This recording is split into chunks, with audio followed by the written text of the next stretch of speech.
The morning Eleanor Marsh drove out to the Alderman farm for the last time, the sky was the color of old pewter. Not stormy exactly, just the kind of gray that settles in over the flatlands of southern Indiana and refuses to lift, as though the sky itself has given up on brightness. The fields on either side of the county road were spent. October had stripped the corn down to stubble, leaving behind a landscape of pale, broken stalks that bent in the wind like something exhausted. She knew how they felt. She gripped the steering wheel of her 2009 Civic, one headlight slightly dimmer than the other, a fact she kept meaning to address and never had the money to, and tried to keep her breathing even. It tried to keep the thing she had been carrying since Robert's funeral 3 months ago from pressing too hard against the inside of her chest. She had become very good at keeping things from pressing too hard. It was a skill, she had decided, the way carpentry was a skill or playing the piano. You practiced it until it felt almost natural. The farm appeared on the left, set back from the road behind a stand of silver maples that had been losing leaves all week. The old house still stood the way it always had, big and white and slightly tilted at the roof line, the kind of structure that looked permanent from a distance and increasingly fragile up close. Behind it, the outbuildings scattered across 2 acres of land that had been in the Alderman family since the 1880s. A hay barn, a machine shed, 3 grain bins oxidized to a deep, a sorrowful rust. And at the far edge of the property, barely visible behind a tangle of overgrown hedgerow, the corn crib. Eleanor slowed the car before turning in. She let herself look at the whole picture for a moment, the way she used to do when Robert was alive, and they would drive out together on Sunday afternoons just to check in on his father. She used to love the farm then. The smell of it, soil and old wood, and the particular sweetness of harvested grain. The way the light fell across the fields in late summer, golden and heavy. She had loved it because Robert loved it, and loving what Robert loved had come easily to her for 22 years. But Robert was gone. And now she was here because a lawyer had called her office on a Wednesday morning and told her, and with the careful neutrality of a man accustomed to delivering difficult news, that the reading of Harold Alderman's will was scheduled for the following Friday, and that her presence was requested. She turned into the gravel drive. Harold Alderman had been 81 years old when he died, and he had been the kind of man who accumulated things the way river bends accumulate silt, quietly, persistently, without any particular intention that anyone could identify from the outside. He had farmed this land for 50 years. He had outlived a wife and, eventually, a son. He had kept his own counsel on almost everything, and in the last years of his life, after Robert passed, he had kept it even more fiercely, as though grief had cauterized whatever small openings remained in him. And Eleanor had visited him alone after the funeral. She had brought food because that was what you did. Casseroles, mostly. Harold had accepted them with a stiff sort of gratitude and set them on the kitchen counter without looking at them, and they had sat together in the living room for an hour while the clock on the wall ticked, and neither of them said much of anything that mattered. She had come back twice more in the months that followed, and Harold had seemed to soften slightly each time, as though her persistence meant something to him, though he never said so directly. She had not expected to be in the will at all. The reading had taken place in the offices of a man named Gerald Finch, a compact, silver-haired attorney who practiced out of a building in town that smelled persistently of burnt coffee and carpet cleaner. The room had been small and overfull. Harold's 2 surviving children, his daughter Patrice, who had moved to Columbus 15 years ago and returned only for obligatory occasions, and his son Dennis, who had stayed local and who managed, in Eleanor's private estimation, to make his resentments visible in his posture alone, sat on one side of the table. Their spouses sat beside them. A cousin from Fort Wayne, who Eleanor had met exactly once at a Thanksgiving, sat near the window. Eleanor had taken a chair near the door. She had told herself, driving over, that she was prepared for whatever Harold had decided. Robert had received his share of the family property years ago, a modest parcel of land on the east side of the county that they had eventually sold to pay medical bills. There was nothing she was owed. She was a widow, not a blood relation. She had come because she was invited, and she would accept whatever small remembrance Harold had chosen to leave her, if any, and be grateful for it.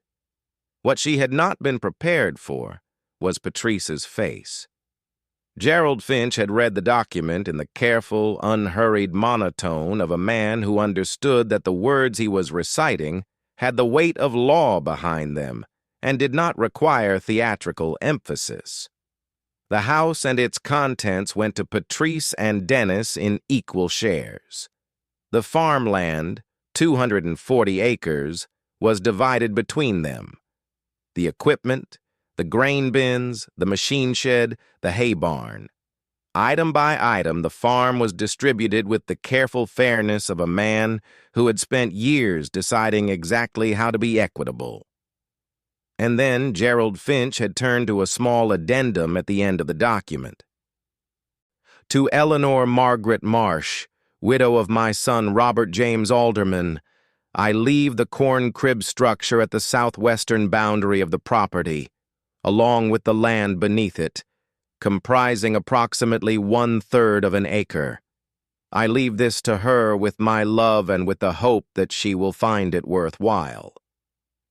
The silence in the room had lasted perhaps 4 seconds. Patrice broke it, not with cruelty exactly, more with the tone of someone correcting an obvious error. "The corn crib," she said. Not a question.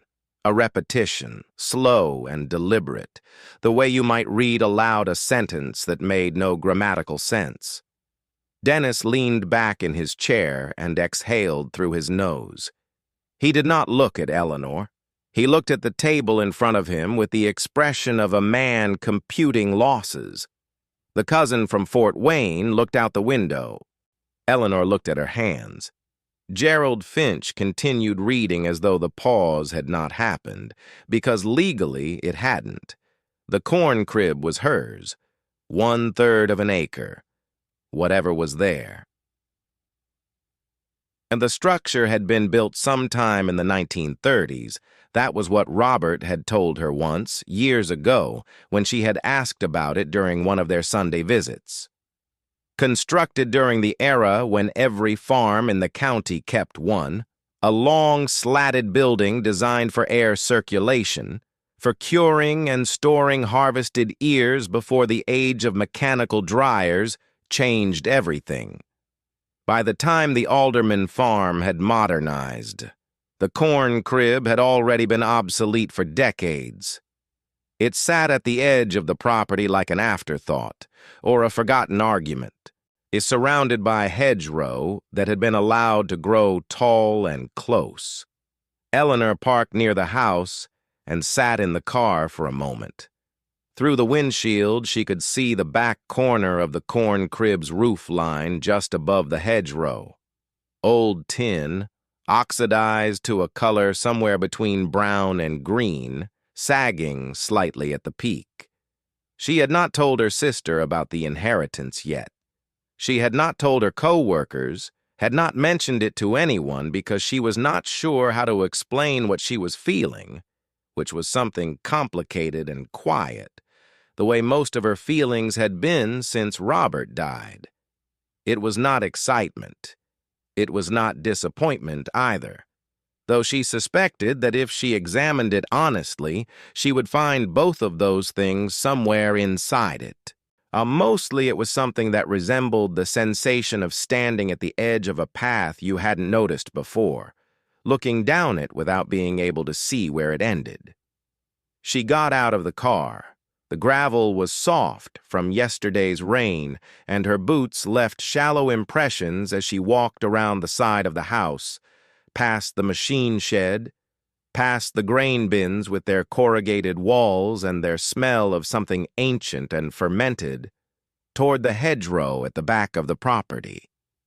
The wind came across the stubble fields from the west, cold and flat, and she pulled her jacket tighter and kept walking. A gate had been set into the hedgerow at some point, a simple metal farm gate gone orange with surface rust. Its hinges so stiff that it took her 2 full minutes of working the latch before it swung open with a groan that scattered 2 starlings from somewhere above her. She stepped through. The corn crib stood in a shallow clearing, perhaps 30 feet wide, where the hedgerow had been kept back from the building on all sides by someone who had, at some point in the past, cared about maintaining it. The grass around the base was long and yellowed. Several volunteer mulberry saplings had taken root along the southern wall, their thin trunks already pressing against the old wood slats. A section of roofing on the west end had separated from its fasteners and lifted, creating a gap through which birds had clearly been entering and exiting for years. She stood at the edge of the clearing and looked at it for a long time, and the structure was roughly 40 feet long and perhaps 12 feet wide. Slatted board construction, the gaps between the slats deliberately wide to allow air movement through the stored grain. Both ends were solid, unpierced by any window. The single door, set into the eastern end and facing away from the main farmyard, was closed, secured by a hasp and padlock that looked considerably newer than everything around it. The wood of the door itself was weathered to a silver gray, but solid, not rotted. The foundation was poured concrete, raised perhaps 6 inches above the surrounding grade. A concrete foundation, she noted, unusual for a corn crib of this age. Most of the old structures in the county sat on wood skids or fieldstone. Concrete was an investment, a choice someone had made deliberately. She walked around the perimeter slowly, and the way she had seen Robert do when he assessed things, looking at them from every angle before committing to an opinion. The east wall was sound. The north wall had some soft spots in the lower boards, where moisture had wicked upward over the decades. But the structural members looked intact. The south wall, where the mulberry saplings pressed against it, had more surface damage, but again the bones seemed solid. When she reached the door again, she stood and looked at the padlock. In her jacket pocket was a small ring of keys that Gerald Finch had passed across the table to her after the reading, in an envelope with her name written on it in Harold Alderman's handwriting. She had not looked closely at the keys yet. Now she took the ring out and examined it. 4 keys, all different. A house key, which she recognized by its style, and a small filing cabinet key. A key to what looked like a post office box, and one key she hadn't identified, heavier than the others, with an older profile, the kind of blank that hadn't been common in hardware stores for 30 or 40 years. She fit it to the padlock. It turned on the second try. The smell that came out when she pulled the door open was the smell of a place that had been sealed for a long time. Dry dust, old wood, something faintly sweet beneath it, the ghost of stored grain, and underneath that, something else she couldn't immediately name, a mineral smell, cool and dense like the air inside a storm cellar. She stood in the doorway and let her eyes adjust. The interior was dim, the light entering only through the gaps in the slats, and even that filtered and oblique in the way of October light. As her vision settled, she could see the structure from the inside for the first time. The wooden floor ran the length of the building, broad planks of what looked like old-growth oak, worn smooth by decades of boots and sliding grain sacks. Above, the roof boards, visible from the inside, showed the gaps where light entered at the damaged west end, sending narrow bars of pale illumination across the floor at sharp angles. The walls were what surprised her most. From outside, the slatted construction gave the impression of something mostly open, a building that was more frame than substance. But from inside, she could see that the upper half of the walls was slatted as designed, while the lower 4 feet on both long sides had been lined with solid boards, and a secondary skin added at some point to close in the bottom of the structure. This wasn't original construction. Someone had modified it. She stepped inside and let the door swing mostly shut behind her. The floor creaked under her weight in the way of all old wooden floors, each board registering her presence with its own particular complaint. She walked slowly toward the center of the space, looking at everything. Along the north wall, 2 ancient grain augers lay rusting in pieces, long since disassembled and never reassembled. Several wooden grain scoops hung from pegs driven into the solid lower boards, their handles worn to a satin finish from years of use. A coil of baling wire, a coffee can full of old bolts, the unremarkable accumulation of a working life. And she crouched at the center of the floor and looked at the boards beneath her. They were wide, perhaps 14 inches, the kind of old-growth lumber that simply wasn't milled anymore. The surface was dark with age, the grain closed and tight. But something about the way they were laid caught her attention. Near the center of the building, perhaps 8 feet from the east wall, the pattern of the boards was slightly irregular. Not dramatically, not the kind of thing you would notice from across the room. But she was crouched close, and she had spent 22 years living with a man who noticed things, and something of that habit had worn off on her. 3 boards in the center section ran perpendicular to the others, very slightly. The difference was perhaps a few degrees of angle barely visible, but it broke the rhythm of the rest of the floor in a way that the patina of age had almost, but not quite, concealed. She put her palm flat against one of the boards. The wood was solid, unyielding. She moved her hand across the seam to the adjacent board and pressed. The same. She did this across the anomalous section, board by board. On the 4th board, the sound changed. Not dramatically. A slight hollowness beneath the knock of her knuckle, a tone that carried just a fraction more resonance than the others, the difference between tapping a wall stud and tapping the drywall beside it. She sat back on her heels and looked at it.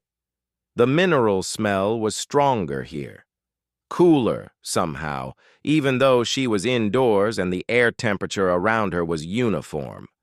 She pressed her palm flat against the board again, and this time not just testing its resistance, but feeling for something else, for the subtle current of air that sometimes emerged from below when a space beneath a floor breathed against the temperature change of an opening above. There, very faint, almost imperceptible, but present. Something below this floor was breathing. She did not pull up the boards that day. She did not even try. Partly because she hadn't brought tools, and partly because something about the moment required care. The way certain things do. The way you don't rush the last page of a book you have been living inside of. She walked back to the door and stood in the opening for a long moment, looking at the floor, at the place where 3 boards lay at a slightly different angle from all the others. How the bars of light from the damaged roof line had shifted in the time she'd been inside, angling differently now as the sun moved, and one of them fell directly across the irregular section of floor, illuminating it as though it had been singled out. She thought about Harold Alderman sitting across from her in his living room, setting untouched casseroles on the kitchen counter, not quite meeting her eyes. She thought about the addendum at the end of his will, the careful precision of its language, the corn crib structure at the southwestern boundary of the property. Not a corn crib, not the old corn crib, the corn crib. The specificity of a man who chose his words the way farmers chose their seed, for what they would produce, not for how they sounded. She thought about the key he had left her, older than everything else in the envelope, heavier. She locked the padlock on her way out and drove home through the pewter sky. But the call from Patrice came 2 days later, while Eleanor was eating lunch at her desk. She worked at a title company, had for 11 years, a job that was methodical and detail-oriented, and paid her enough to keep the lights on and the car insured, and the student loans Robert had died still carrying moving incrementally toward zero. She let the call go to voicemail and ate the rest of her sandwich before listening to it. Patrice's voice on the message was the voice of a woman trying to sound casual about something she was not casual about. "Eleanor, hi, it's Patrice. I hope you're doing well. I was talking to Dennis and we were thinking, well, really what we were thinking is that we'd like to put the whole property on the market as a single parcel, which would, get a much better price than selling it in pieces. So we wanted to talk to you about the possibility about whether you'd be willing to sell your portion back to the estate. Or to us, I suppose. We'd make sure it was a fair price, obviously. So just give me a call when you get a chance. Okay, bye." Eleanor set her phone down on her desk and looked at it for a moment. Then she picked it up and typed a short text to Patrice. "Thanks for reaching out. I'm still figuring out what I'd like to do with the property. I'll let you know." She sent it before she could reconsider the tone. Dennis called that same evening. His approach was less careful than his sister's. He did not try to sound casual. He said, and in the direct way of a man who had run a farming operation for 20 years and was accustomed to speaking plainly about what he wanted, that the corn crib wasn't worth anything to anyone but a scrap dealer, and that the kindest thing Eleanor could do for everybody, including herself, was to let go of a building that was going to cost her money she didn't have in taxes and liability and eventually demolition. He said this without cruelty, which was almost worse than if he had been cruel, because it carried the full weight of his certainty that he was right. "I appreciate your concern," Eleanor said. "It's just practical," Dennis said. "You know what that thing's worth? On the open market? Nothing. Less than nothing when you factor in the cost of bringing it up to code if you tried to use it for anything. I've been trying to get Dad to tear it down for years." "Why didn't he?" Eleanor asked. A pause. "You know how Dad was. He didn't get rid of things." "No," Eleanor agreed. "He didn't." After she hung up, she sat in her kitchen for a long time. The house was quiet, in the way it had been quiet since Robert died. The particular quality of silence in a space that had held 2 people and now held 1. She had grown accustomed to it mostly. Most of the time she could move through the rooms of her life without the silence pressing in too hard. She thought about what Dennis had said, trying to get Dad to tear it down for years, and Harold hadn't. Harold, who was practical to his marrow, who had sold the North Timber lot when lumber prices peaked in 2018 without a moment of sentimentality, and who had decommissioned 3-grain bins the year before he died because the structural engineer said they were past economic repair. That Harold had not torn down a useless, obsolete corn crib that his own son had been pushing him to remove. For years. She opened her laptop and searched for Corn Crib Renovation, Indiana. Then she searched for historic corn crib value. Then she sat back and looked at the ceiling for a while, thinking about the sound of her knuckle against that hollow board and the faint current of cool air that had risen from below like a breath from something sleeping. On the following Saturday, she drove back out to the farm with a pry bar, a flashlight, a hammer, and a thermos of coffee. She parked at the hedgerow gate and let herself in. The October morning was bright for the first time in 2 weeks, the kind of crisp blue sky day that the flatlands occasionally produced as a kind of apology for all the gray ones. The corn stubble in the surrounding fields caught the low-angle sun and turned briefly, improbably golden. She stood at the gate for a moment and looked at the corn crib in the light, the way she had been unable to do on the overcast day of her first visit. The roof line was more damaged than she had realized. 2 sections of the old tin had separated significantly, not just at the west end, but along a ridge seam that ran most of the length of the building. The siding, while structurally sound, had gaps in several places where boards had shrunk or shifted over the years.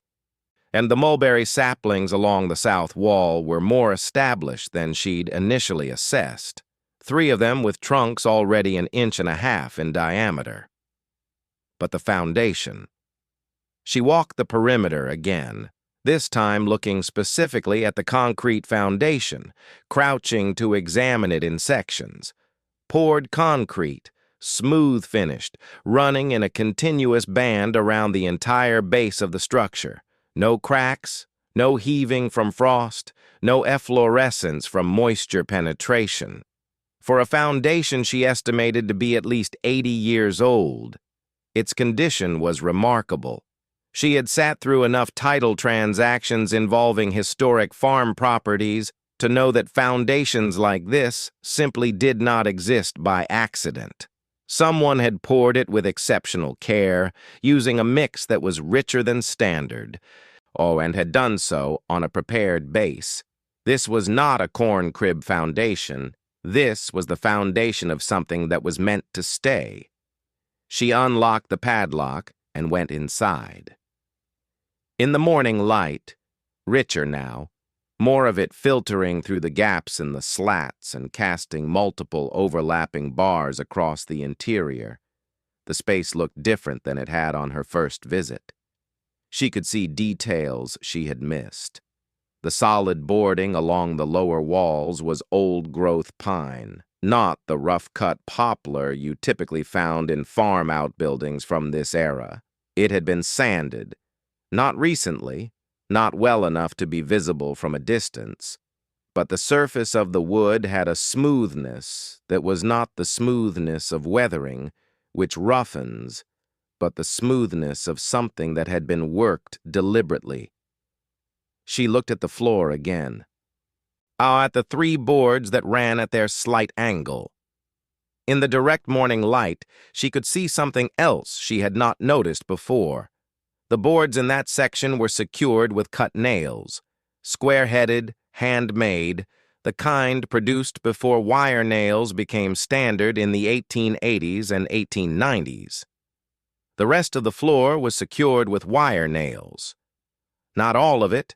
The original construction would have used cut nails throughout, but the repairs and additions made over the decades used wire nails, as you would expect, except for those 3 boards in the center, which someone had resecured at some point after the wire nail era, using cut nails. Using nails that would have already been antique when they were driven. Doing it, in other words, on purpose. using old fasteners so the repair would not look like a repair. And she set down her thermos and pry bar and knelt beside the section of floor. She ran her finger along the seam between the anomalous boards and the surrounding floor. The joint was tight, caulked at some point with something that had since dried to a dark, crumbling consistency. She picked a fragment of the old caulk out with her fingernail and held it up in the light, felt it between her fingers. It had the texture of a petroleum-based compound, old oil putty, the kind that was used for exactly one purpose in historic construction: sealing surfaces against air infiltration. She put her palm flat on the centerboard again. The hollow sound was there. The coolness was there. She picked up the pry bar. She worked slowly, carefully, aware that whatever was down here, if there was anything beyond a small crawl space or a simple root cellar, was something Harold had been careful about for a very long time, and she did not want to be careless with his carefulness. The cut nails came up without resistance, the old wood releasing them cleanly once she applied even leverage. She set each nail aside as she removed it, lining them up on the floor beside her with an orderliness she recognized as something Robert used to do when he disassembled anything mechanical. You saved the pieces. You kept them in order. You kept the option of putting things back the way you found them. The first board came up with a sound like an exhaled breath. Cold air rose from below. Not the mild, damp cold of a root cellar. Denser than that. Stiller. The mineral smell was immediate and strong. No, the smell of unmoving stone and compressed earth and something else, something she could not immediately place, something almost metallic. She shone the flashlight into the gap. Below the floor, dropping perhaps 4 feet, was a space, not a crawl space, not merely the shallow clearance beneath a raised floor. The flashlight beam reached down and across, and did not find a wall for much farther than 4 feet in any direction. There was a floor down there, stone, flat, and laid in a pattern, and there were walls. She could see them at the edges of the beam's reach, stone as well. She leaned further over the opening and swept the light in a wider arc. What she saw made her sit back on her heels and put the flashlight down in her lap and look at the October light coming through the slats of the wall beside her, at the dust motes floating in it, at the completely ordinary, completely unremarkable inside surface of an old corn crib in southern Indiana on a Saturday morning. She breathed. The space below the floor was not small. It was not a root cellar. It was not a simple storage void.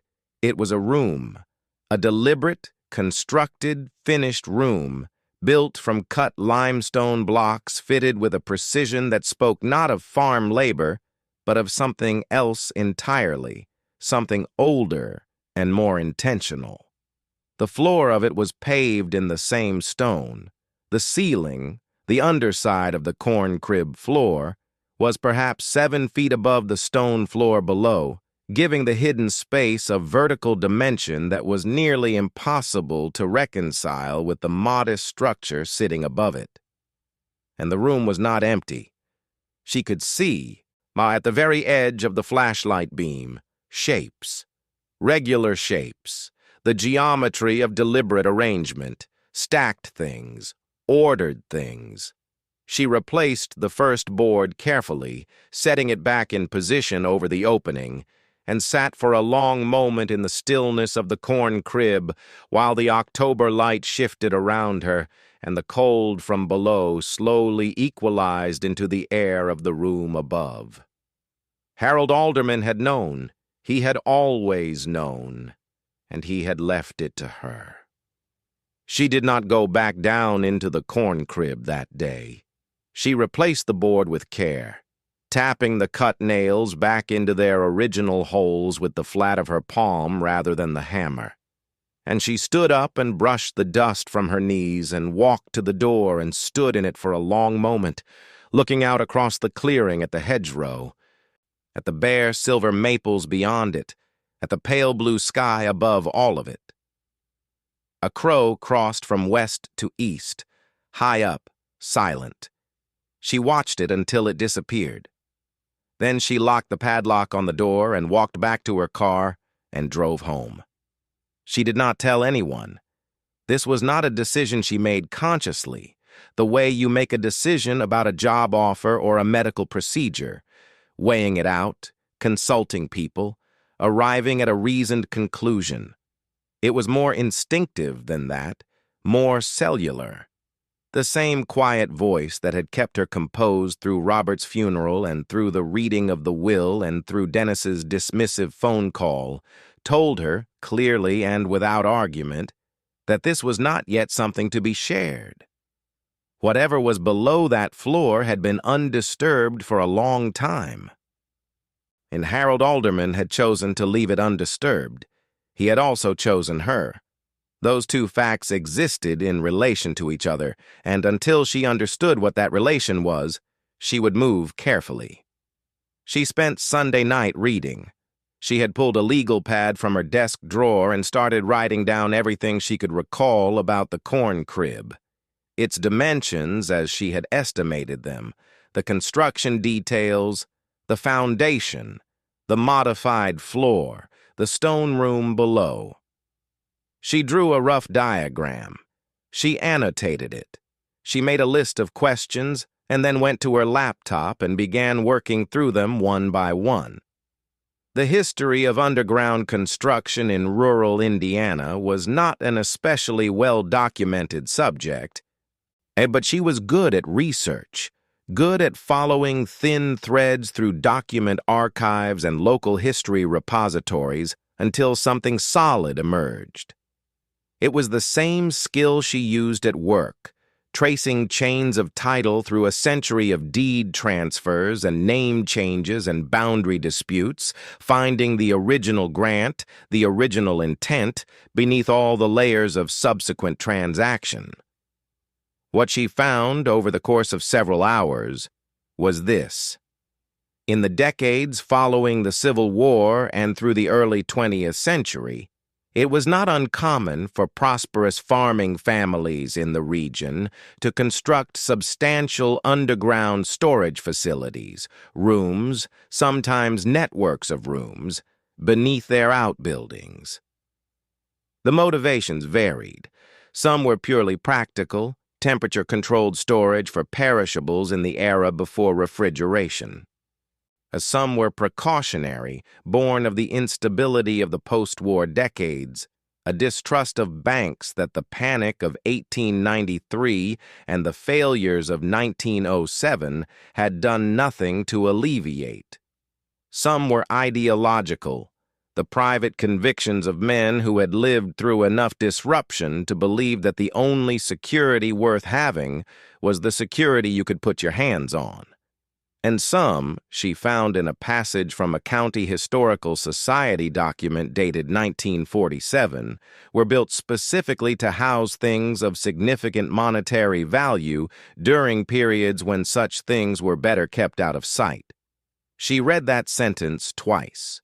The Alderman family had come to the county in the 1880s, she knew. Robert had told her the family history in the incidental way that people share the stories they grew up with, not sitting down to tell them formally, but in fragments, and while driving past certain landmarks or during holiday meals when old photographs came out. His great-great-grandfather, a man named Ezra Alderman, had arrived from Pennsylvania with two things: a reputation as a skilled stonemason, and enough money to buy 200 acres outright. Where the money had come from, Robert had said with the easy shrug of a man for whom family history was interesting but not urgent, nobody really knew. Ezra hadn't been forthcoming about it, and in an era when a man's business was his own, no one had pressed. She looked up from her legal pad and stared at the kitchen wall. a stonemason, who built a corn crib on a concrete foundation with a stone room beneath it, fitted with cut limestone blocks that she had glimpsed only briefly in a flashlight beam, but which had appeared, even in that brief glimpse, as to be laid with exceptional precision. She turned back to her laptop. She went back the following Wednesday after work. She had spent the intervening days gathering what she needed, not in an obvious or conspicuous way. Nothing ordered online, nothing purchased at the local hardware store where Dennis's brother-in-law worked the counter. She drove to a city 40 miles away and bought, in cash, a quality rechargeable LED work light with a 12-hour battery, a longer pry bar than the one she already owned, a pair of nitrile gloves, and a disposable particulate mask. At a second store, she bought a folding aluminum ladder, the kind rated to 250 pounds, which would extend to 8 feet. She packed them in the trunk of the Civic under a horse blanket she had found in Robert's workshop, a habit of discretion she could not entirely explain even to herself, and drove out to the farm on a day when she knew, from the county recorder's website, that Patrice and Dennis were both in Columbus for a meeting with the estate attorney about the property subdivision.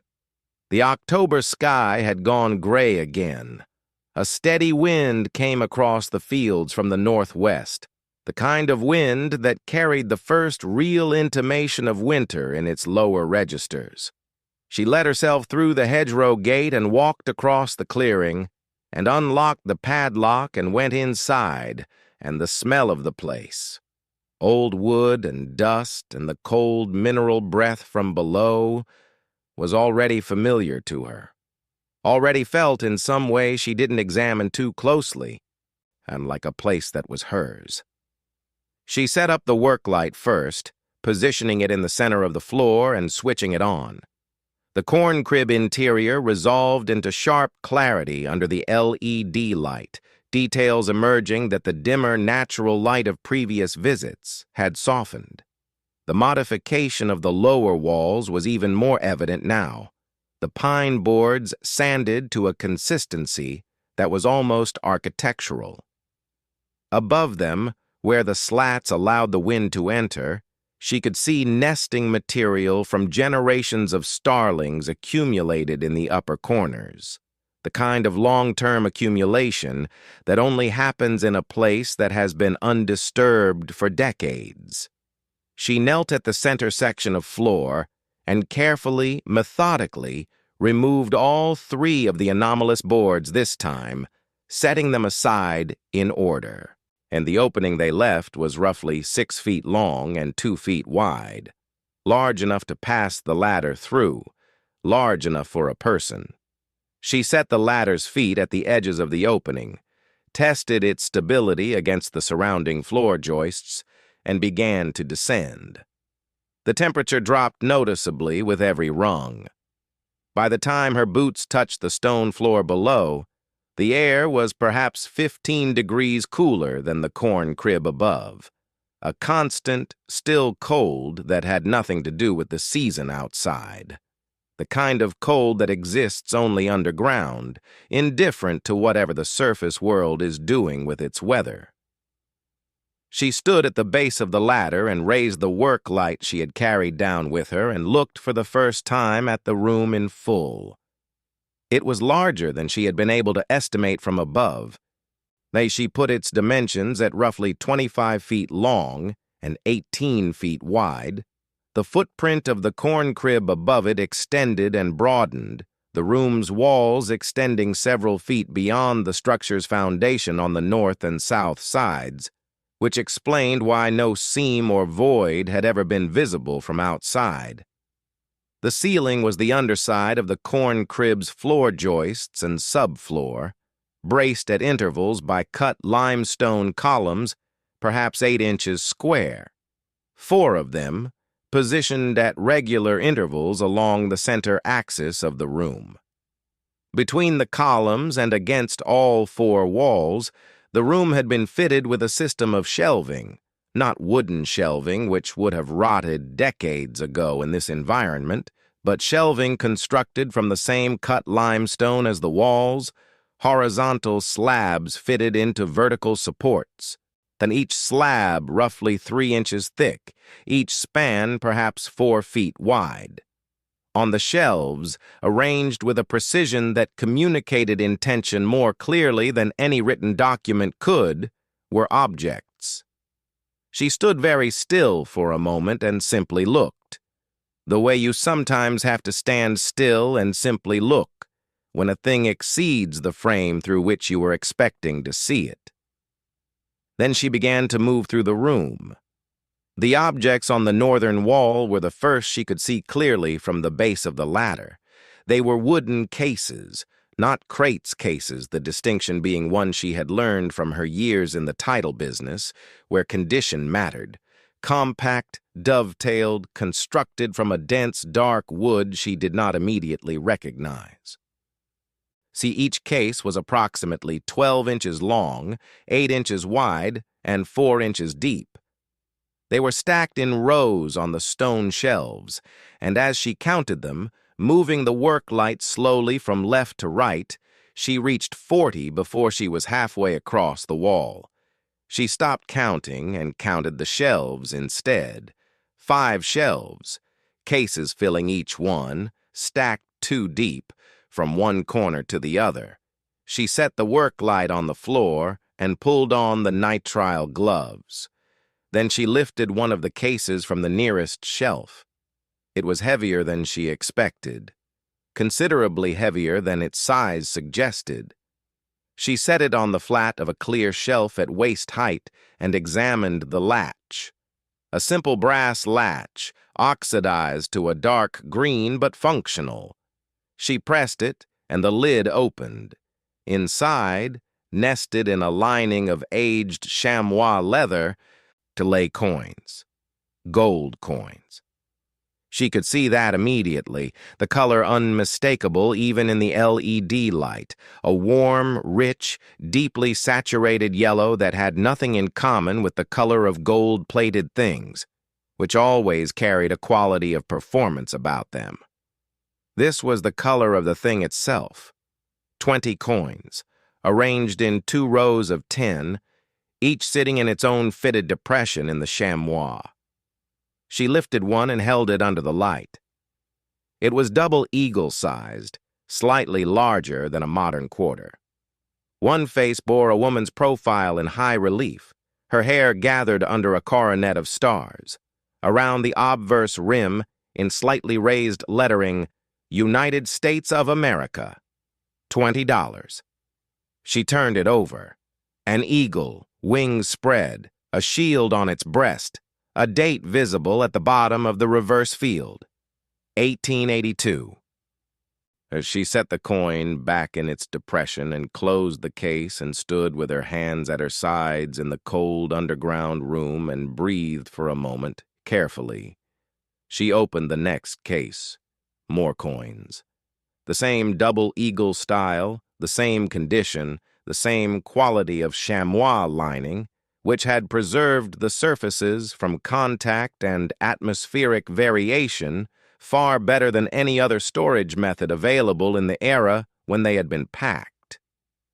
She checked the dates on several: 1879, 1883, 1881, 1884, all pre-1890, all as far as she could tell in this light, in a state of preservation that would have been remarkable even in a controlled museum environment.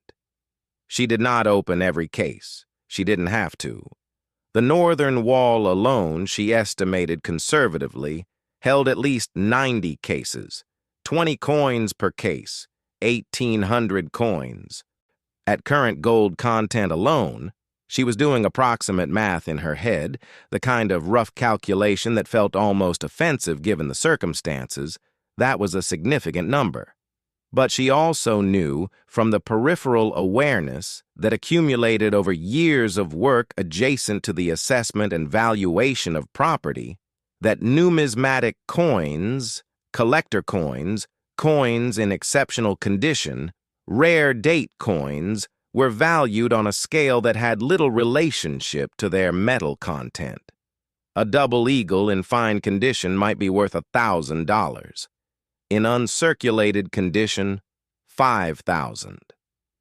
In the kind of preservation she was looking at, sealed in chamois in a climate-stable underground room for over a century, the multiplier could be considerably higher. She moved to the southern wall. Here the arrangement was different. The stone shelves held rectangular objects wrapped in what appeared to be oilskin, a heavy, waxed fabric that had been the standard waterproofing material of the 19th century.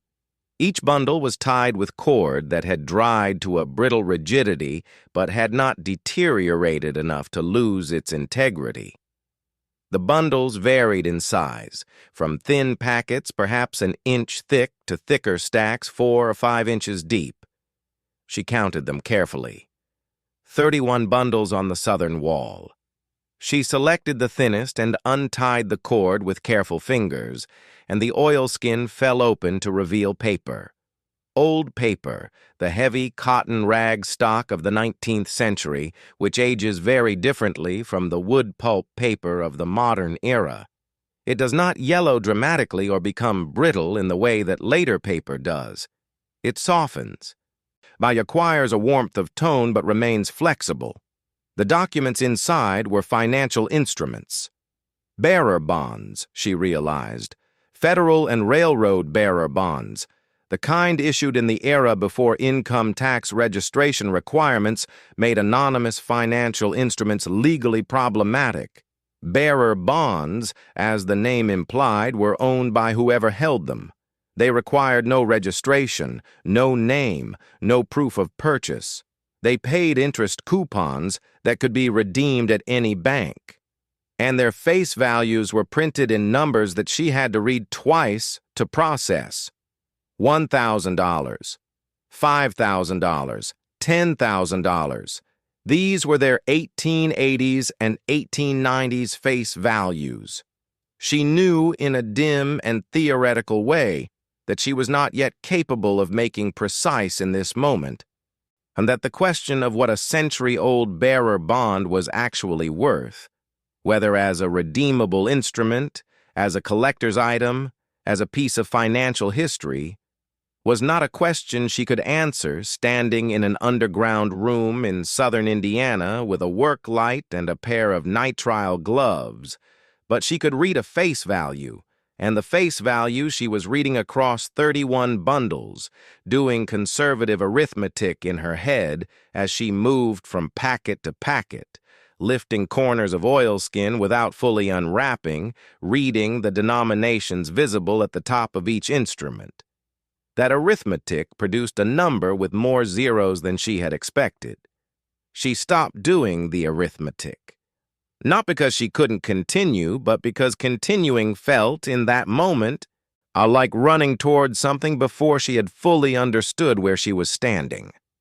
She moved to the eastern end of the room. Here she found something that stopped her completely. Against the eastern wall, on the lowest and widest stone shelf, a shelf that ran the full width of the room at waist height and was perhaps 2 feet deep, sat a row of objects wrapped individually in the same oilskin as the bond bundles, but considerably larger, rectangular, uniform. She counted 12 of them, each roughly the same size. She took the nearest one in both hands and found it almost too heavy to lift with one arm alone. She set it on the shelf beside its place and unwrapped the oilskin slowly. What emerged, as the cloth fell away, was a bar, rectangular, dense, the color of deep sunlight. The surface bore the faint imprint of a stamping tool, numbers and markings she could see but not yet read in the available light. She brought the work light close and examined the stamp. A weight, 400 troy ounces, a purity mark, and a foundry stamp she did not recognize, not a modern mint mark, but a private assay office marking from an era when privately operated assay offices were both legal and common, the late 19th century. 400 troy ounces per bar, 12 bars. She set the work light down on the stone shelf beside the bar and stood in the underground room of her corn crib in southern Indiana and allowed herself, for the first time since she had descended the ladder, to feel what was actually happening to her. It arrived not in a rush, the way she had always imagined such moments arrived, but in layers, the way the cold in this room worked, settling into her gradually, that reaching deeper the longer she stood still. She was a woman who had held her husband's hand while the numbers on the medical bills climbed past everything they owned. She was a woman who had sold Robert's truck and then sold the coin collection he had kept since boyhood, and then, eventually, had agreed to let go of the east parcel of farmland that was the last physical piece of his family's history, because the alternative was to watch him suffer without care.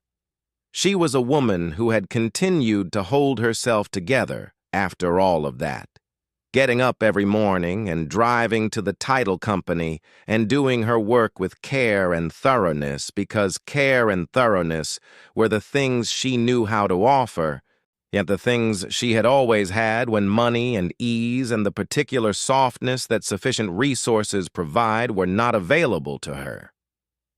She sat down on the stone floor of the room and put her back against the cold limestone wall and looked at what surrounded her. She did not cry. She thought she might, but she didn't. What she felt was something that did not have a simple name. It was not joy, exactly. It was closer to the sensation of a knot releasing, something that had been held in tension for so long that the absence of tension was almost disorienting, like taking off a heavy coat you'd forgotten you were wearing. She sat there for perhaps 10 minutes. Then she got up, because there was still more of the room she had not examined. In the northwest corner, and behind the rows of coin cases and partially obscured by a limestone column, she found something she had not expected. A wooden chest, not a crate, but a chest, constructed with the same dovetail joinery as the coin cases, but on a much larger scale, perhaps 3 feet long and 2 feet wide and 2 feet deep. The wood was the same dense, dark variety as the cases, and it had been sealed with the same petroleum-based compound she had found around the floorboards above, applied in a continuous bead around the lid's junction with the body of the chest. Airtight, or as close to airtight as a 19th century craftsman could achieve. She worked the edge of her pry bar under the lid at the seam, and applied gentle, even pressure. The seal gave with a sound like a soft exhale, and the lid lifted. Inside, packed in what had once been fine linen wrapping, now aged to a fragile ivory-colored tissue, were objects of a different nature than everything else in the room. Not financial instruments, not bullion, not coinage, smaller, more various, each wrapped separately in its own layer of linen. She unwrapped the nearest object with extreme care. A pocket watch emerged from the linen, the size of a large man's palm, its case heavy and ornate, engraved on the rear with an elaborate floral pattern surrounding what appeared to be a family crest. She turned it over. The face bore Roman numerals and a maker's mark she could barely read, a Swiss manufacturer's name that she did not recognize, but which would have been, she suspected, a name of some significance to people who knew watches. She unwrapped the next object, a ring, and the setting was a stone of a deep, saturated green, oval cut approximately 15 millimeters in length, in a setting of rose gold filigree. The stone, and she held it close to the work light and tilted it slowly in the beam, had a depth and character that no synthetic stone she had ever seen possessed. It caught the light and held it for a moment before releasing it, and the color that came back was not the flat, consistent green of manufactured material, but something more complex, with shifts of tone visible at different angles. She set it carefully on the stone shelf and unwrapped the next bundle. A brooch. Then a set of cufflinks that appeared to be set with stones that might have been sapphires. Then a small painted miniature portrait in an oval frame of what appeared to be enamel and gold. The subject, a young woman in early 19th century dress, whose expression carried, across 2 centuries of distance, a quality of directness that made Eleanor feel, for a moment, the presence of another person in the room with her. She stopped unwrapping and sat back and looked at the chest, at the remaining bundles still nestled in their aged linen. She estimated there were perhaps 40 to 50 individual wrapped objects remaining. The quality of what she had already seen, even to her untrained eye, even in this light, was unmistakable. These were not family keepsakes. They were not sentimental objects of modest value preserved by attachment. These were pieces of extraordinary quality, gathered by someone with both resources and taste, preserved by someone who understood that things of genuine value must be protected against time's indifference. She rewrapped the ring and the watch and the portrait in their linen, placed them gently back in the chest, and closed the lid.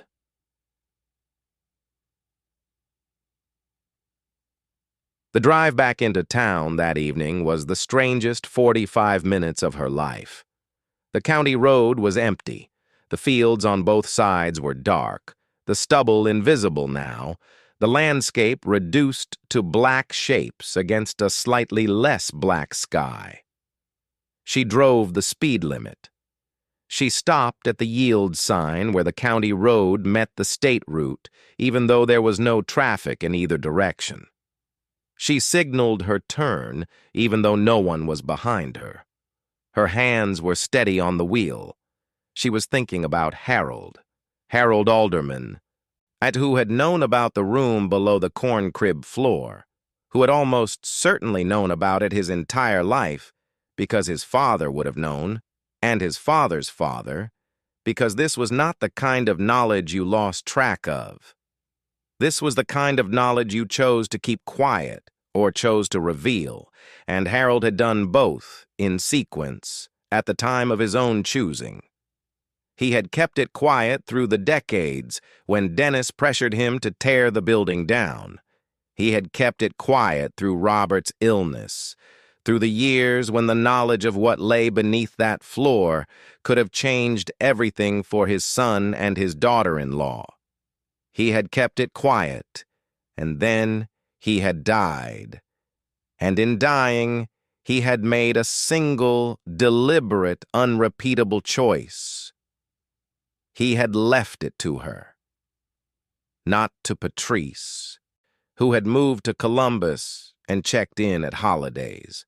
Not to Dennis, who had managed the farm and pressed for efficiency and understood value in the way of a man who read commodity prices every morning.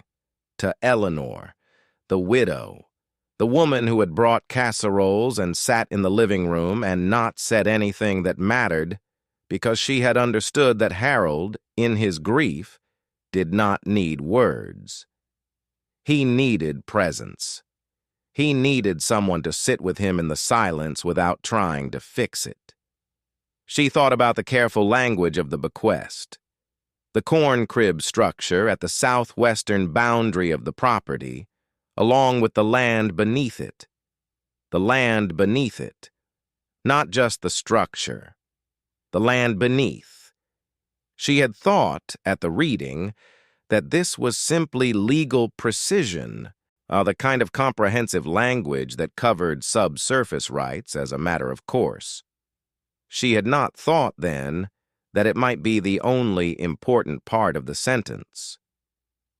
She She pulled into her driveway and sat in the car with the engine running for a moment, looking at the house. She had to be careful. She understood this with a clarity that was almost physical, as though the understanding occupied space in her body. If word spread before she had any assessment of what she had found, before she had any legal grounding, before she had any idea what she was actually dealing with, the room could become a subject of dispute. Dennis and Patrice could challenge the bequest. They could question the interpretation of the will. They could create legal complications that, even if ultimately resolved in her favor, would take years and cost money she did not have. And beyond the family, there was the larger world.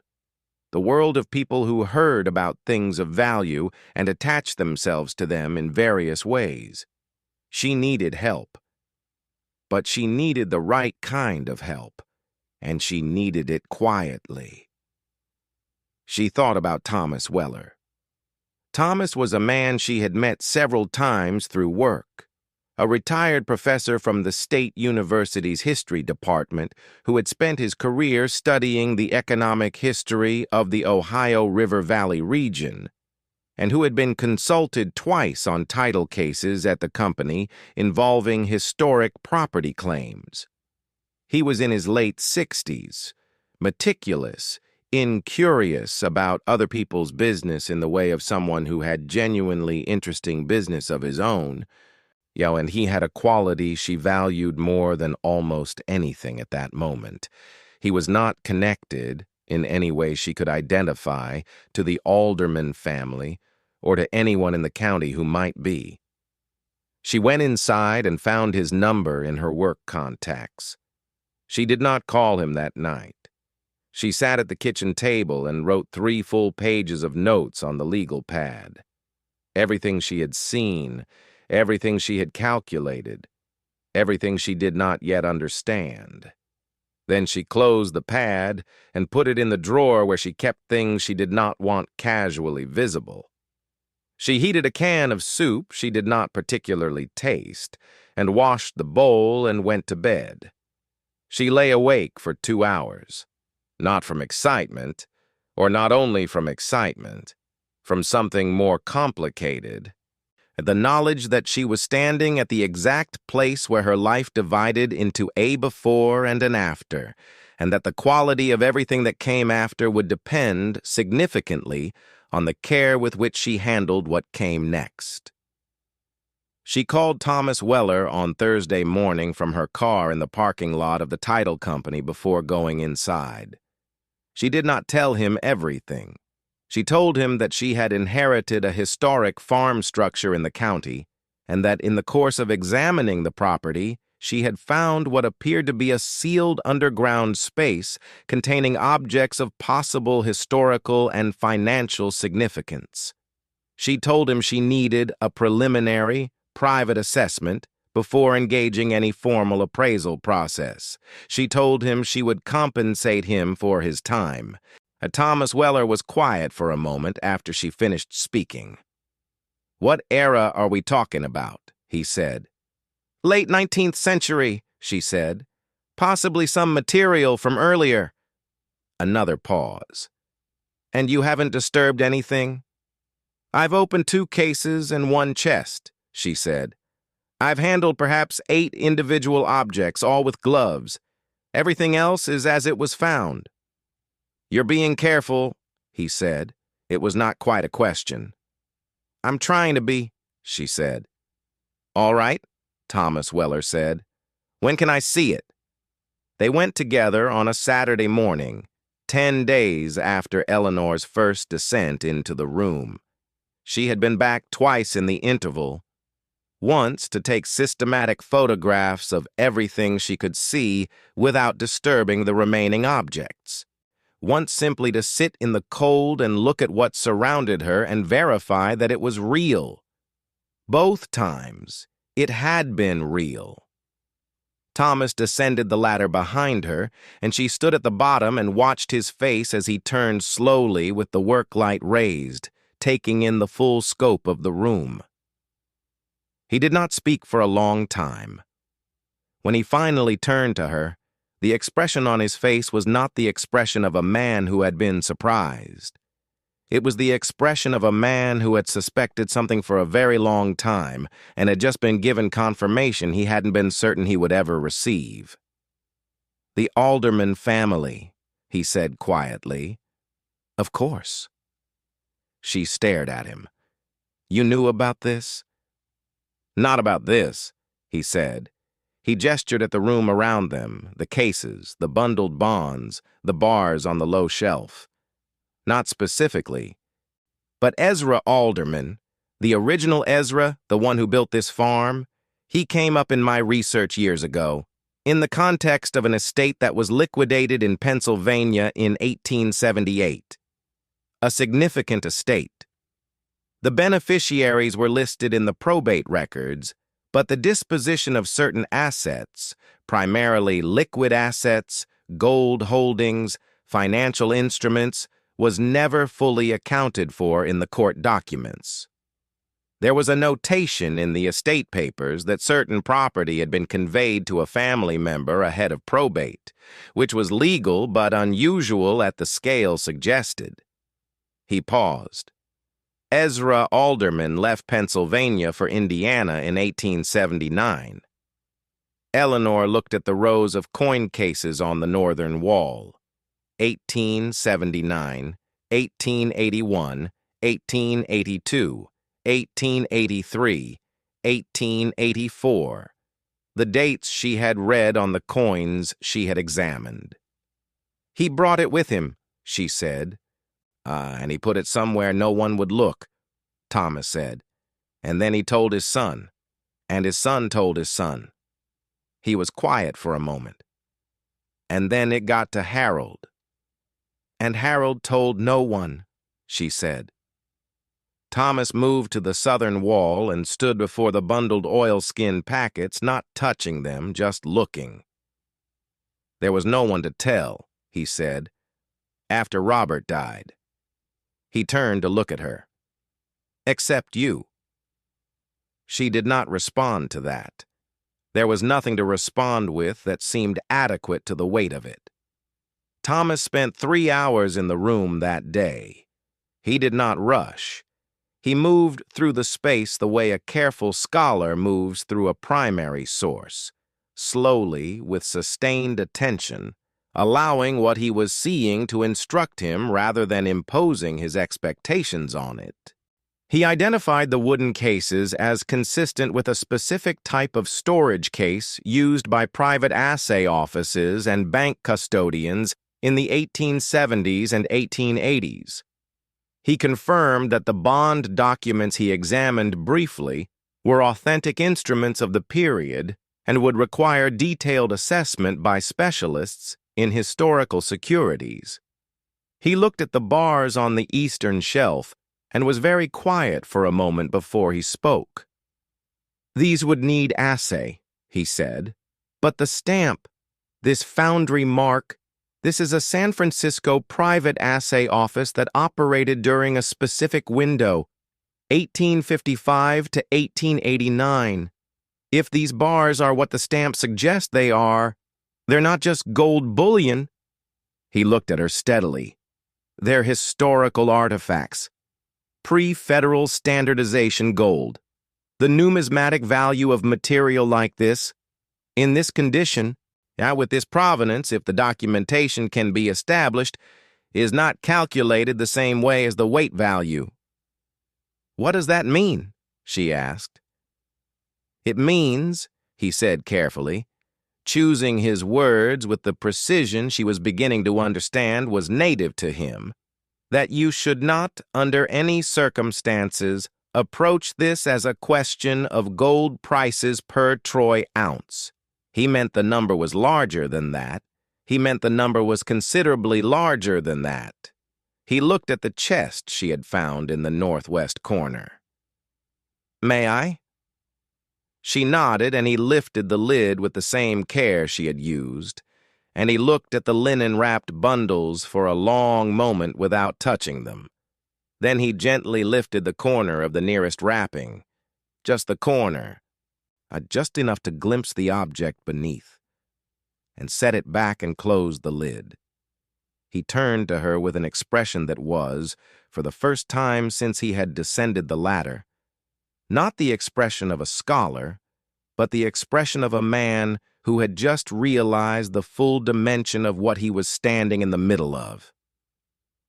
"Eleanor," he said, "what I'm going to say is preliminary.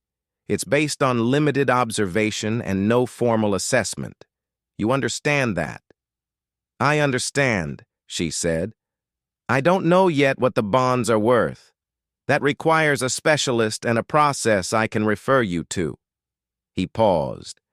"The coins, if the condition is what it appears to be across the full inventory, if the rarity of certain dates holds across the sample, and if the provenance can be documented, we are talking about a collection of extraordinary significance, not simply extraordinary monetary value, extraordinary historical significance, the kind of collection that museums have acquisition budgets for."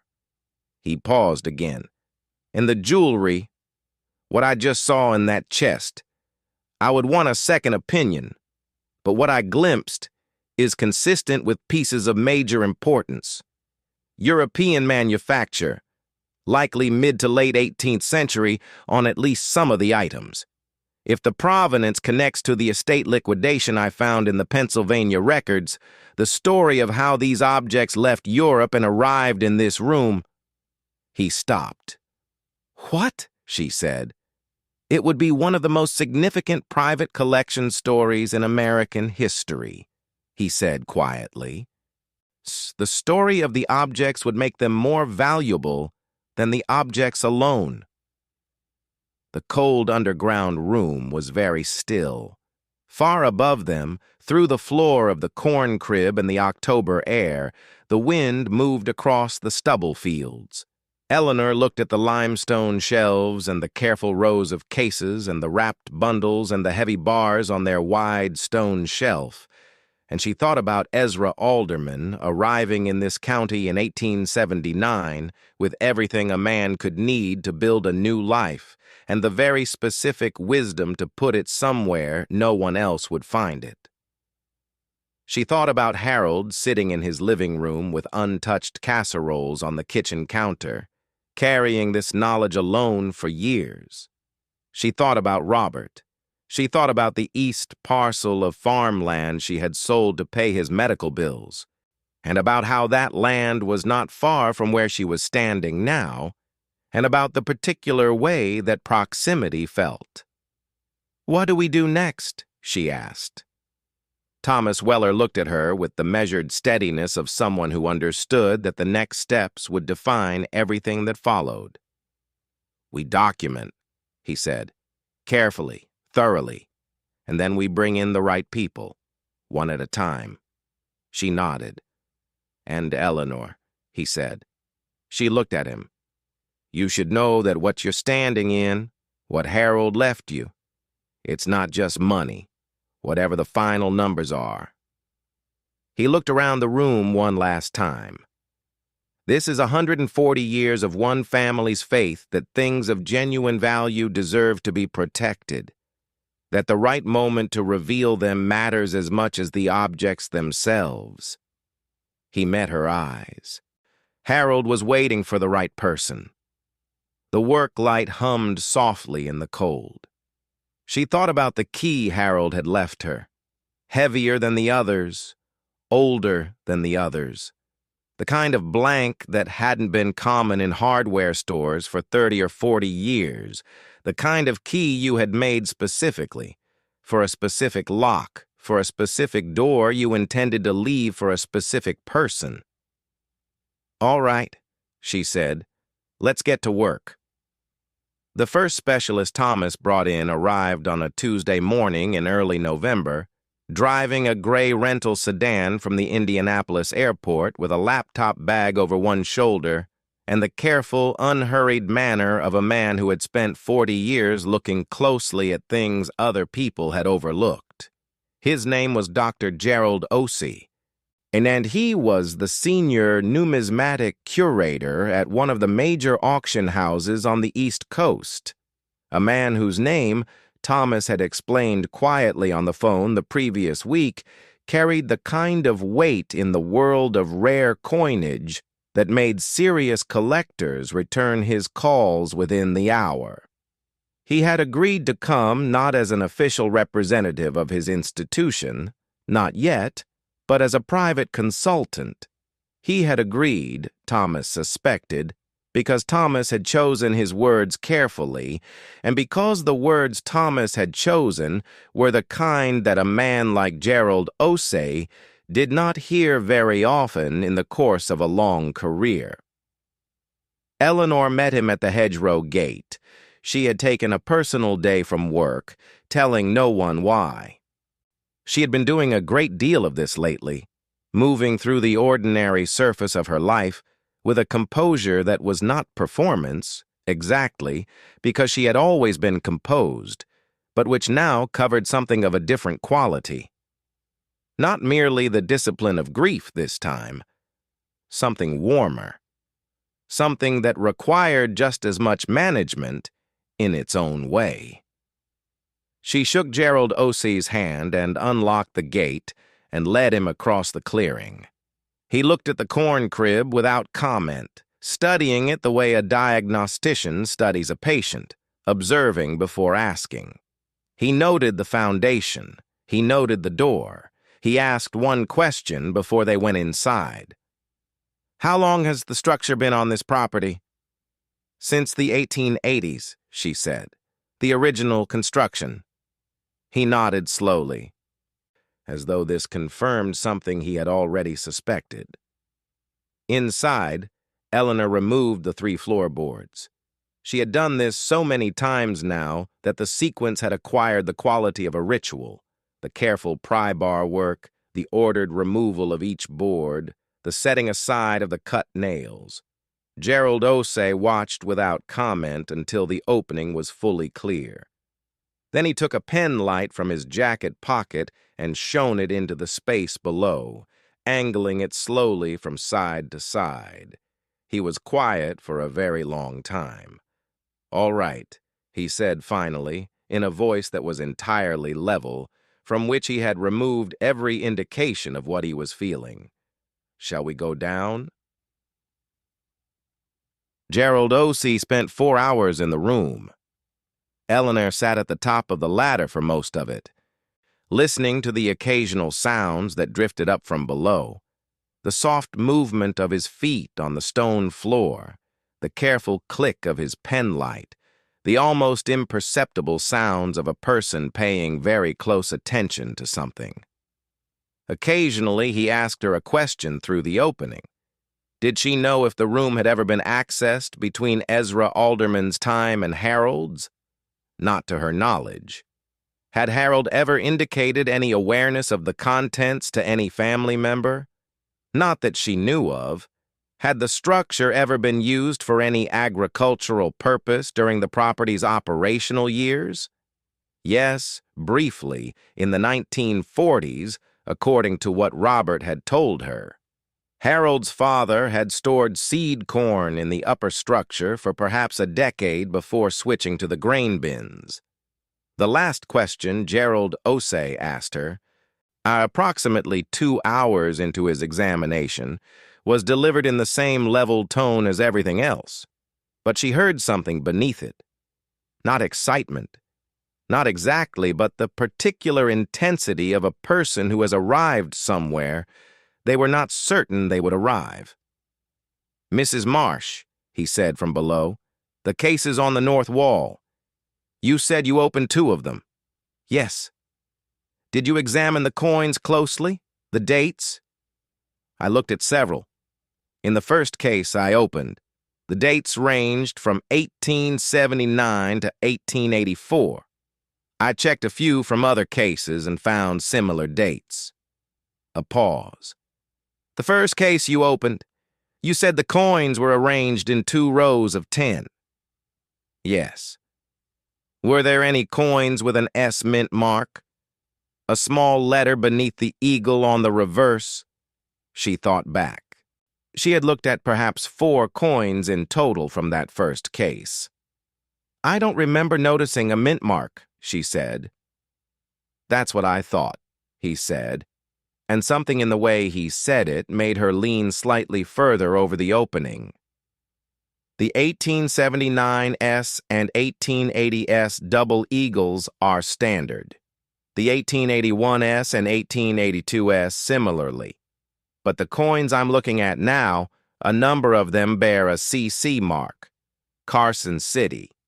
And the 1879 CC and 1880 CC double eagles in uncirculated condition are—" "Mrs. Marsh, they are not common coins. They are not common at all." She waited. "I'm counting, across the cases I've examined so far, a significant number of CC mint issues. And the condition—" He stopped. When he resumed, he had controlled whatever had entered his voice. "The chamois preservation is exceptional. I am seeing surfaces on these coins that I have not seen outside of institutional collections. In some cases, not even there." Eleanor looked out through the slats at the November sky, pewter again, always pewter in November over these flatlands, and she breathed slowly through her nose and reminded herself of what Thomas had told her in the days since his first visit. "Wait for the numbers. Don't construct the numbers yourself. Wait." She waited. When Gerald Osey climbed back up the ladder at the end of 4 hours, he did not speak immediately. He accepted the thermos of coffee she had brought and held it in both hands and stood looking at the floorboards stacked beside the opening. Then he sat down on a nearby grain scoop and looked at her with the expression of a man choosing, with care, between several possible ways to say something. "I want to be very precise with you," he said, "because I think precision is what this situation requires, and I think you are a person who prefers precision to approximation." "I do," she said. "What I can tell you with confidence, based on today's examination, is the following." He set down the thermos. "The coin collection on the north wall is the most significant privately held collection of late 19th century United States gold coinage I have personally encountered in 40 years of professional practice. That is not a casual statement. I am including in that comparison the major estate sales I have managed, the private collections I have assessed, and the institutional inventories I have cataloged." He paused. "The CC Mint double eagles alone, the Carson City issues, and the condition I am observing will each require individual lot assessment. But I can tell you that a single 1879 CC double eagle in the grade I'm looking at sold at auction 3 years ago for slightly over $40,000. I am looking at multiple examples of that coin and of comparably rare issues from the same period, all in comparable condition, across approximately 94 cases. Eleanor did the arithmetic. 94 cases, 20 coins per case, 1,880 coins. She did not know what fraction of those were the rare Carson City issues he was describing, and she did not ask because he was still speaking. The bonds will require a specialist in historical securities. Thomas has someone. I won't comment on those beyond saying that the face value denominations I observed are substantial, and that certain categories of historic bearer bonds have sold at specialized auction for amounts exceeding their face values due to their collector significance." He paused. "The bullion bars are a separate matter. I can confirm the foundry stamp is consistent with a legitimate San Francisco private assay operation of the correct period. The weight, if the stamps are accurate and the bars are what they appear to be, at 12 bars of 400 troy ounces, that is 4,800 troy ounces of gold. At current market, that is a meaningful number. But again, The historical significance of pre-federal standardization privately assayed gold bars from a San Francisco foundry in this condition and with a traceable provenance. That is not a commodity calculation. He picked up the thermos again. And the chest, he said. I didn't open the remaining bundles. That's not my area. But what you described to Thomas and the two pieces he described to me, the watch and the ring, I want to be careful, because this is not my specialty, but the ring as Thomas described it, an oval-cut stone of that color and depth in a mid to late 18th century rose gold setting. Mrs. Marsh, if that stone is what I think it may be, based on the description and the period of manufacture. He stopped again. What do you think it may be? She asked. An emerald, he said. A Colombian emerald, of a cut and a size that was fashionable in a specific window of European aristocratic jewelry production. He looked at her. There are pieces of that description that have been considered lost for over a century. Pieces that were removed from European estates during the upheavals of the Napoleonic era, or shortly before, and whose subsequent history has been a matter of considerable interest to art historians and museum curators for generations. He was quiet for a moment. If the Pennsylvania estate connection Thomas identified holds, if Ezra Alderman's family came to this country as part of the wave of emigration from the German states in the mid-19th century, which is consistent with what Thomas found in the records, and if they brought objects of that provenance with them. The story of the objects, Eleanor said quietly, remembering what Thomas had told her in the room. You're saying it makes them worth more than the objects alone? Considerably more, he said. In the right circumstances, with the right documentation and the right process. He looked at her steadily. Which is why I need to ask you something, and I need you to answer me honestly. All right, she said. Do you understand that what is in that room below us is not merely a personal inheritance, that it is, in all likelihood, a matter of significant public and institutional interest?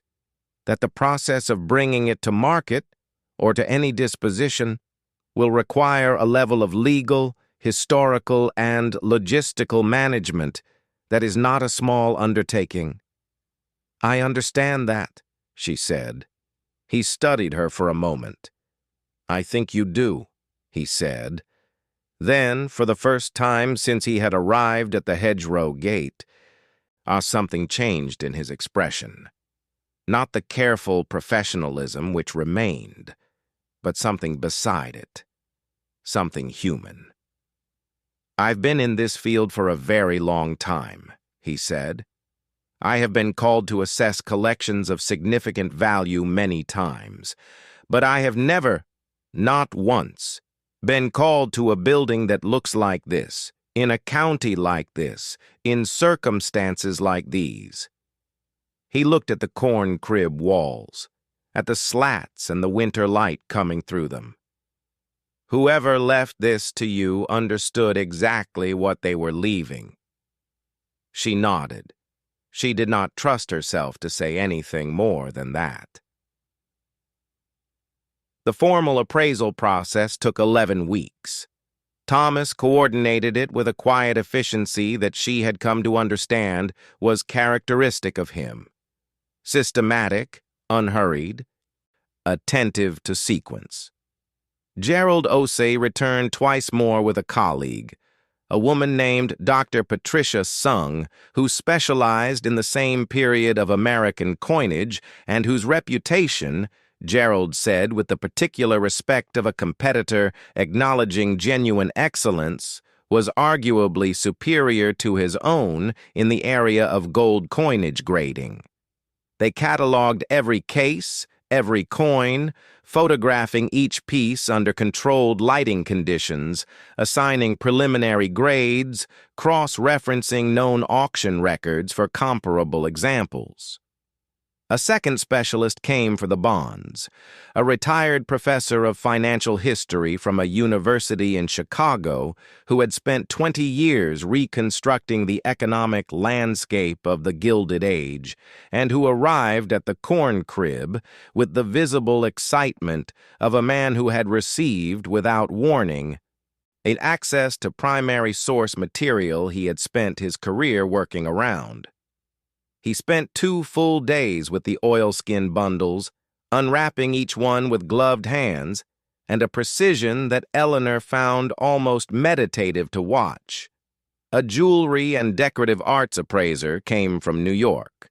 She was a compact, silver-haired woman who wore magnification glasses around her neck, and who spoke very little and looked at things for very long periods of time. She spent the better part of a day with the chest in the northwest corner, unwrapping each bundle in the full inventory, examining each piece under multiple light sources, making notes in a small leather notebook in a handwriting so small it was nearly invisible from a foot away.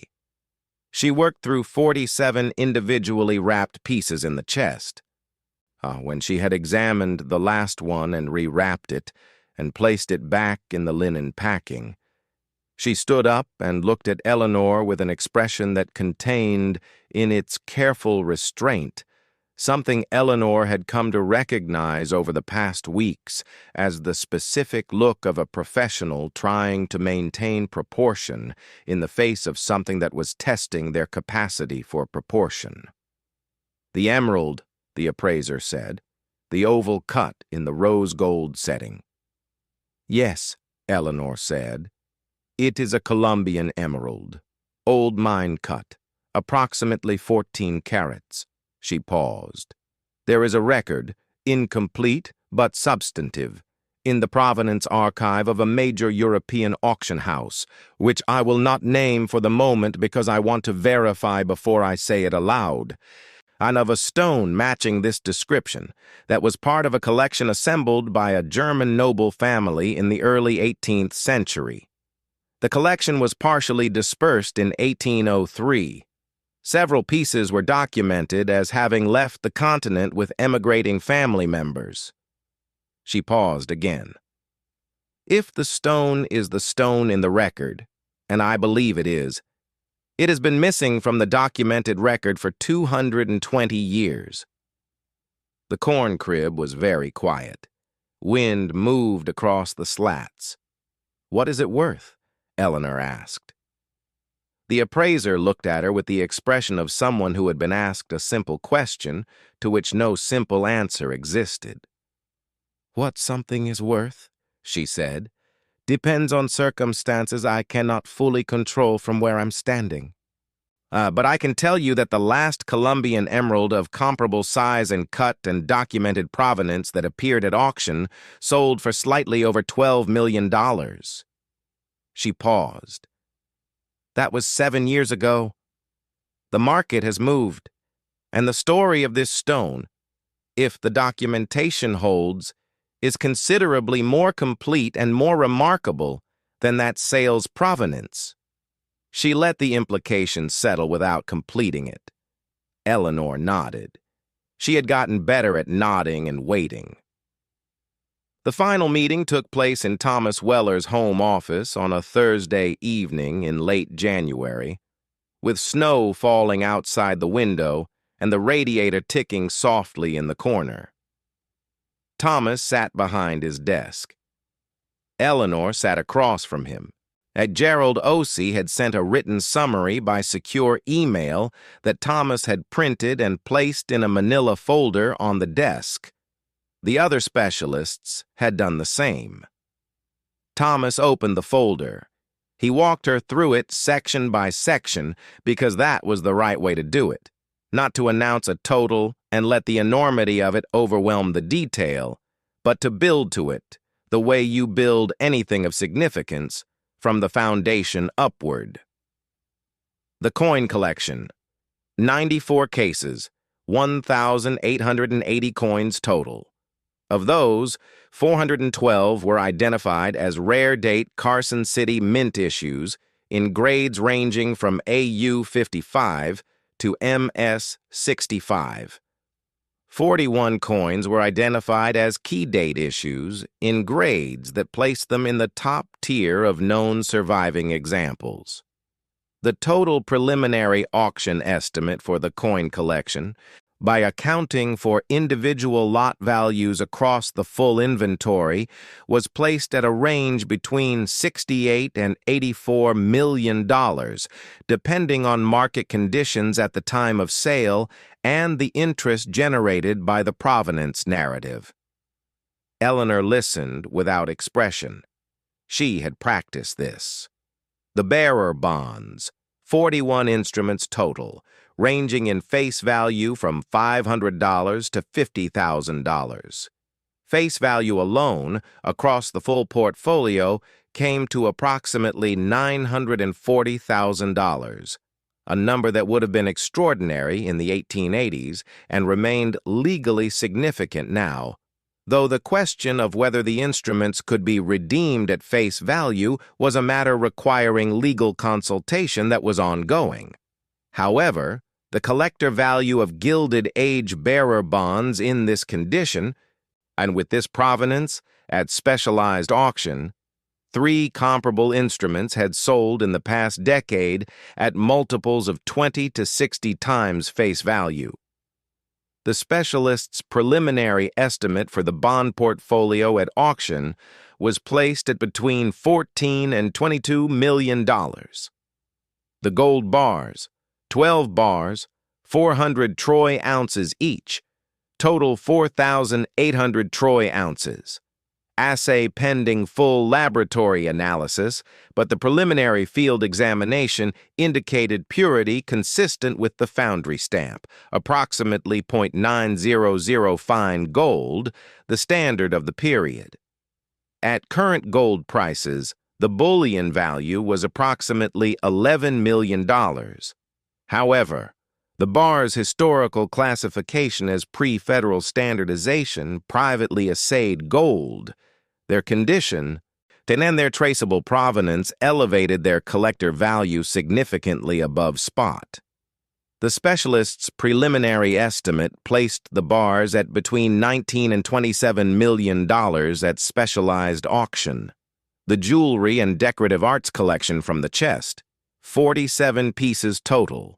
The emerald ring, alone, was preliminarily estimated at between $16 and $22 million, contingent on provenance confirmation from the European Archive, which had since been initiated and was proceeding.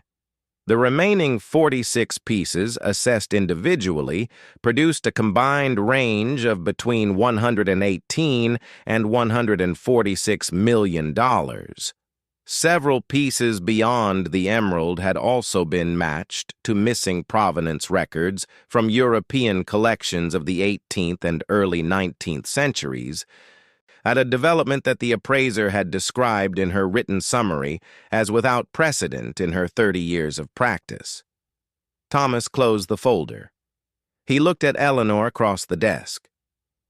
"The total preliminary estimate," he said, "accounting for all categories and using the midpoint of each range, is $322 million. The radiator ticked. Snow fell past the window in the gray January dark. Eleanor looked at her hands in her lap. She had worn the same black blazer she had worn to Harold's funeral, to the will reading, to every difficult occasion in the past year that had required her to appear composed. She had not planned that. She had simply reached for it this morning without thinking and only now realized what she had done. $322 million. She thought about the medical bills. As she thought about the truck she had sold, and the coin collection Robert had kept since boyhood, and the east parcel of land that was gone now, absorbed into a neighbor's property, its history erased in the way that sold land's history always is.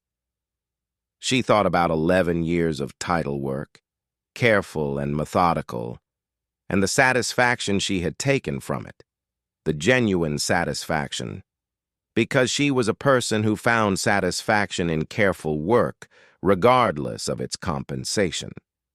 She thought about the silence of her house and how she had learned to fill it, imperfectly but adequately, with the sounds of a life being lived alone. She thought about Harold Alderman sitting across from her in his living room, not quite meeting her eyes, setting casseroles on the counter. "He knew," she said. It was not a question. "Oh, he knew exactly," Thomas said quietly. "He could have told Robert, while Robert was alive." She said it without accusation, without bitterness, simply as a fact that needed to be looked at directly. Thomas was quiet for a moment. "I've thought about that," he said. "I don't know Harold's full reasoning, but I know that Harold was a man who watched things carefully over a long time. And I think—" He paused. "I think Harold may have believed that Robert, if he had known, would have felt compelled to share the knowledge with his family, with Dennis, with Patrice, and that sharing it with Dennis in particular would have set in motion something that Harold couldn't control." He looked at her. "Harold trusted you with something he didn't trust his own children with. That's not an accident." She nodded. "It's also not something you need to feel guilty about," Thomas said, because he was a man who paid attention. "The decision was Harold's. You didn't ask for it." "No," she said. "I didn't." She sat for another moment in the quiet of the room. Then she straightened and looked at Thomas directly. "What do we do next?" Thomas allowed himself, for the first time in all the weeks since they had first stood together in the cold underground room, a small, complete smile. "Now," he said, "we do this correctly. And doing it correctly will take time. But we have time, and we have a very strong position." He opened the folder again to the first page. "The legal documentation of the bequest is unambiguous. The land rights are yours. The subsurface rights are explicitly included. The will has been probated. Your ownership of everything in that room is not in question." "Dennis and Patrice will challenge it," she said. "They may try," Thomas said, "but the bequest language is specific, and the law is clear on subsurface rights in this state. Their avenue would be to challenge Harold's competency at the time of drafting, which his attorney can document, or to argue that the intent of the bequest did not include the underground structure, which the language of the bequest makes very difficult." He paused. "They will be advised by a competent attorney that the challenge is unlikely to succeed and is certain to be expensive. My expectation is that they will not proceed." "And if they do?" she said. "Then we respond," he said simply, "and we win." Patrice found out on a Wednesday in February, when the story appeared, not in the local paper, which would come later, but in a brief item in a numismatic trade publication, that Thomas had agreed, with Eleanor's permission, to provide with limited information in exchange for the kind of measured, accurate framing that specialty publications provide. The item described, in the careful language of the trade, the discovery of a significant private collection of late 19th century American gold coinage in an unnamed Midwestern location, under circumstances suggesting long-term family preservation. Patrice called that evening. Eleanor let it ring. She listened to the voicemail afterward, Patrice's voice carrying, for the first time in any of their interactions, a quality that was not quite composure, a tightness that suggested the effort required to maintain it. "Eleanor, I've seen... There's something going around, some kind of publication, and I wanted to talk to you because I think we may have all been operating without a full picture, and I want to make sure that we..." A pause. "I want to make sure we're still on good terms. I hope we are. I really do." Call me when you can." Eleanor set the phone down on the kitchen table and looked at it. She thought about the day of the will reading. Patrice's voice saying the corn crib in that slow, deliberate repetition, the tone of a woman correcting an obvious error. She thought about the voicemail Patrice had left that first week. "We'd like to put the whole property on the market as a single parcel." The careless certainty of it. She thought about Dennis on the phone telling her the corn crib was worth less than nothing, and that the kindest thing she could do was let go of it. She felt no particular need for revenge. She had noticed this about herself over the past months, that the vindication, when she understood it was coming, did not bring with it the desire to witness anyone's humiliation. What she felt was something quieter and more personal. The satisfaction of having been careful when carelessness would have been easier. The satisfaction of having listened to Harold's silence and understood something in it that his own children had not. She called Patrice back the following evening. "I'm doing well," she said when Patrice asked. "I appreciate you checking in." "The publication," Patrice said. "The coin collection item, is that—" "I'm not in a position to discuss the details of the estate right now," Eleanor said. My attorney has asked me to keep specifics confidential during the appraisal process. I'm sure you understand." A silence. "Of course," Patrice said carefully. "Of course. I wanted you to know that if there's anything we can do, if there's any way to—" "I'll be in touch when there's something to share," Eleanor said. "Thank you, Patrice." She hung up and sat in the quiet kitchen and allowed herself one small, private moment of something that was not quite triumph. Because triumph implied a contest she had been aware of, and she had not been in a contest, but which was adjacent to it. The feeling of a thing settling into its correct position after a long time in the wrong one. Dennis came to the farm on a Saturday morning in March. She hadn't expected him to come in person. But when she arrived at the hedgerow gate with Thomas, they had been doing a final inventory walk before the formal removal process began. His truck was parked on the gravel near the machine shed. He was standing near the gate when they walked up. He had aged, she noticed, in the months since the will reading. Or perhaps she was simply seeing him more clearly now, without the particular blur that grief and stress had placed over her vision in those early weeks. He was a large man, red-faced from years of outdoor work, and he was not a person given to emotional display, which made what she saw in his face now, a complicated, restless discomfort, more evident by contrast. "Eleanor," he said. "Dennis." He looked at Thomas, who offered a neutral nod, and then back at her. "I heard from Patrice," he said. About what was in the crib." "The appraisal is still in process," she said. "I know." He looked at the ground for a moment, at the frozen March mud. "I know I told you it was worthless, that you should sell it." He said it without preamble, without softening. The same direct quality she had found almost offensive when he was dismissing her now turned toward something else. "I didn't know. Obviously, I didn't know." "No," she said. "Did you?" he asked, not accusingly, genuinely. "I didn't know," she said. "Not until I went inside." He was quiet for a moment, looking at the corn crib over her shoulder. Something moved through his face that she did not try to name. "Dad knew," he said. It was not a question. "Yes," she said. Dennis nodded slowly. He looked at the building for a long moment. He stopped. Started again. "He told me 100 times to leave that building alone. Leave it standing. I thought it was just—" He paused.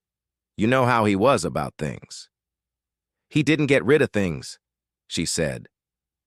echoing his own words back to him, not unkindly.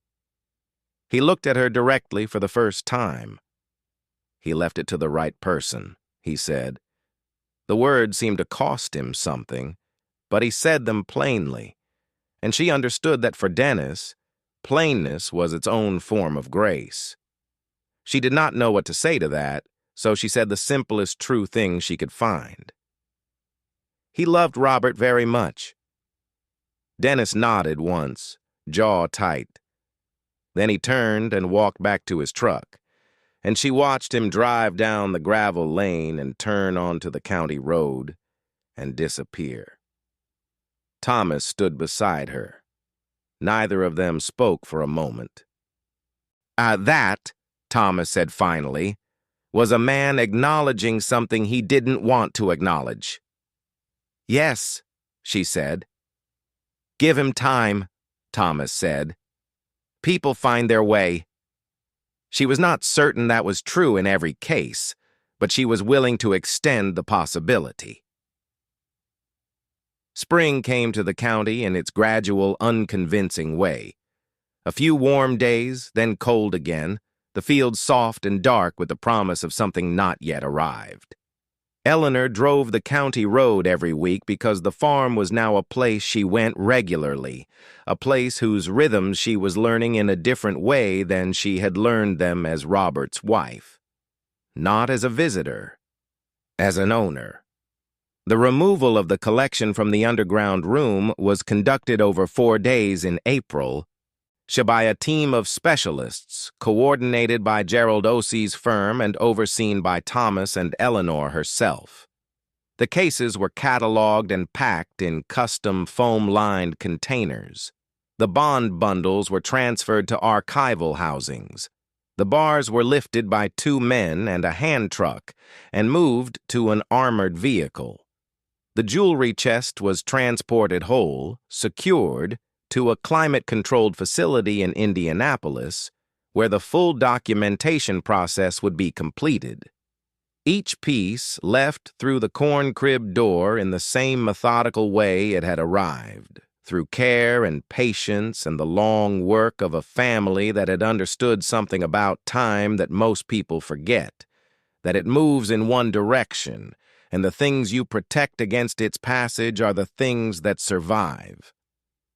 On the last day of the removal, when the underground room was empty and the work lights illuminated nothing but the cut limestone walls and the stone floor, Eleanor descended the ladder one final time alone. She stood in the empty room for a while. The shelves were bare. The chest was gone.